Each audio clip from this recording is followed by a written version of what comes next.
Yeah.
Jennifer Grey.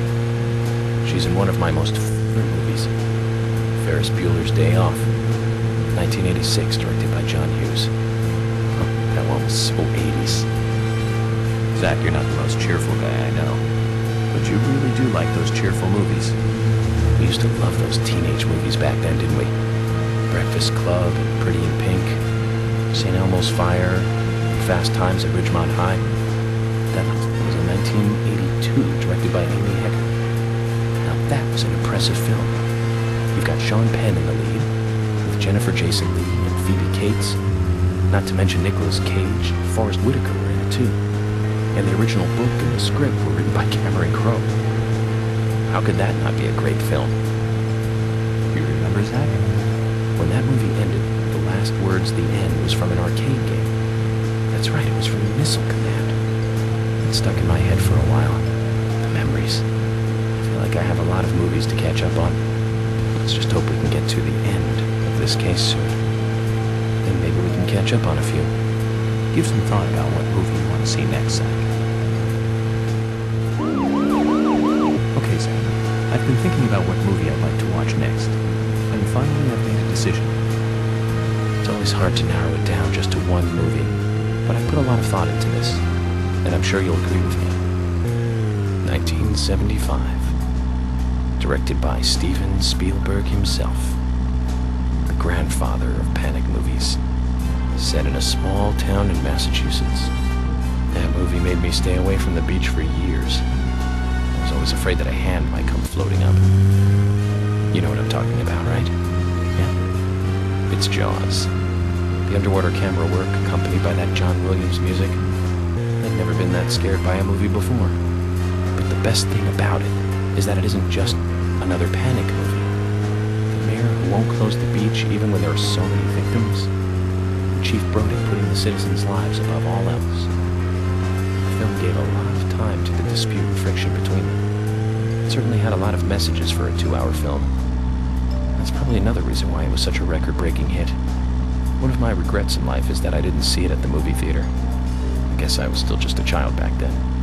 But still, I wanted to taste that terror in real time. That reminds me, Zach. Did you know this one? Jaws also appears in another movie that was produced by Spielberg, the second Back to the Future. It was directed by Robert Zemeckis, who later made Forrest Gump. That's also a masterpiece, of course, but we'll discuss that another time. So, the scene where Jaws appears is right after Marty McFly goes 30 years into the future. He passes by a movie theater and is attacked by a holographic shark. Marty is shocked, of course, but looking closer, he sees the words, Jaws Part 19. The director is credited as Steven Spielberg Jr. In reality, there were actually only 4 Jaws movies. It was still a great joke. 30 years from 1985 would be 2015. We'll be there pretty soon. I wonder what life would be like by then, Zach.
Greenvale Community Center.